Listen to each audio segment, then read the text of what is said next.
Assalamualaikum warahmatullahi wabarakatuh. Selamat datang kembali pemirsa di channel yang paling bermanfaat di atas muka bumi ini. Artis inisial BJ. Siapa itu yang ditangkap ya karena kasus narkoba? Ya, kita lihat ya.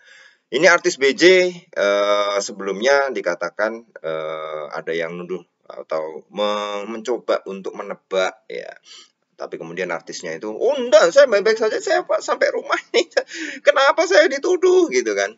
Nah, ternyata pagi ini ya, polisi menangkap aktor berinisial BJ terkait kasus narkoba. Ternyata BJ yang dimaksud adalah siapa?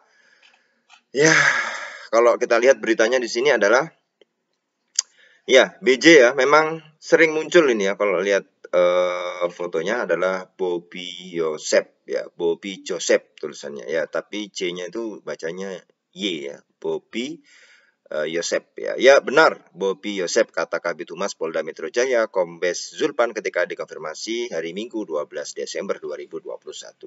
Zulpan mengatakan BJ ditangkap di kawasan Tangerang pada Jumat 10 Desember malam ya. Belum ada penjelasan lebih lanjut soal penangkapan BJ ini. Zulpan mengatakan pihak kepolisian masih mendalami penangkapan BJ. Ini tidak terkait dengan kasus artis yang lain ya, seperti sebelumnya Jeff Smith. Ini ya, tidak katanya, ini beda lagi katanya ya. Belum ada keterangan lebih lanjut terkait penangkapan ini. BJ kini sedang dalam pemeriksaan intensif kepolisian. Saat ini BJ sedang diperiksa secara intensif ya. Nah ini ya, jadi sudah terbuka ya.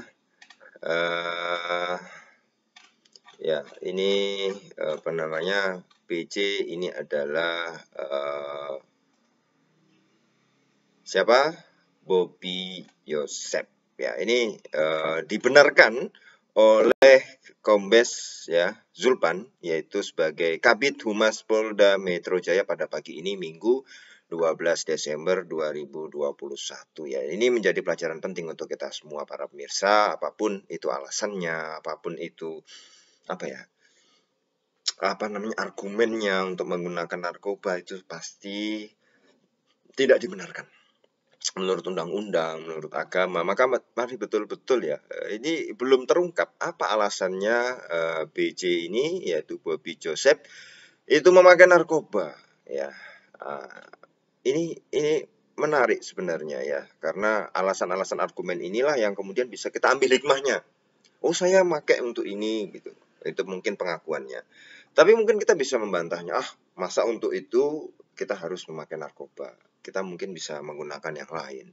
Kita misalnya ingin meningkatkan performa, kita ingin meningkatkan apa ya, supaya semangat. Itu bisa dengan banyak cara. Terutama kalau misalnya kita dari sudut pandang spiritualis ya, kita bisa gini loh. Tadi malam saya ngobrol dengan temen gitu ya, pernah beberapa tahun mendapat cobaan yang berat ya, ya terpuruk lah ekonominya ya, punya hutang yang besar, itu otomatis kan sangat berat. Tapi ketika ngobrol-ngobrol setahun setengah belakangan ini dia mendapatkan banyak kerjaan yang lumayan ya. Tapi dia kemudian satu pada titik yang kemudian dia berkata, ini wis aku wis nggak mikirin dunia, masa dunia mikirin dunia, wis tak taruh dunia ini Jack. Ya Allah, kalau memang aku diperjalankan ya untuk seperti ini ya sudah, aku rela, terserah. Tapi kalau misalnya aku dapat kerjaan ya, apa namanya, jenengan yang nyarikan saya modal, saya dapat kerjaan kok. Akhirnya dia dapat beberapa paket-paket proyek gitu ya, yang itu memang basicnya dia mampu handle itu, tapi kendala modal ya. Tapi ujung-ujungnya ada aja yang ngasih modal, akhirnya terbuka. Sekarang setahun setengah belakangan banyak banget yang dia kerjain. Kemudian itu dia berkata sama saya itu ya, pokoknya gini mas, dialog aja sama Allah, dialog ya. Itu yang kemudian saya tarik benang merah kenapa dalam setiap fase Rasulullah itu selalu berdoa. Dalam berdoa itu adalah merupakan wujud daripada dialog ya, dialog ya, ketika mau makan itu, ya Allah terima kasih sudah diberi makanan ini, berkahilah makanan ini gitu kan. Setelah saya makan, ya Allah terima kasih ya Allah, ini sangat nikmat. Ini ya semacam itulah ya, segala puji bagi Engkau yang telah memberikan makanan ini. Ketika melihat sesuatu yang buruk, ya Allah jauhkanlah aku dari yang buruk. Ketika melihat sesuatu yang baik, ya Allah jadikan aku yang bersyukur.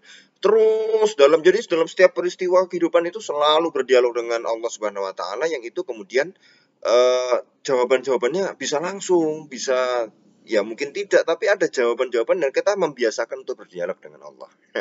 Jadi siapapun yang mendapatkan masalah, ya jangan lari ke narkoba. Ayo kita berdialog dengan Allah, karena kalau kita sudah bisa mendapatkan frekuensi itu, insya Allah ya terbuka jalannya, terbuka jalannya, terbuka jalannya. Dan yang tadi ya insya Allah ada aja. Kalau misalnya dapat satu tanggung jawab gitu, pasti ya Allah, Engkau memberi saya tanggung jawab seperti ini, berarti Engkau juga menjadikan jalan untuk bisa melaksanakan itu. Yang penting kita kemudian setelah itu berdoa dan berusaha.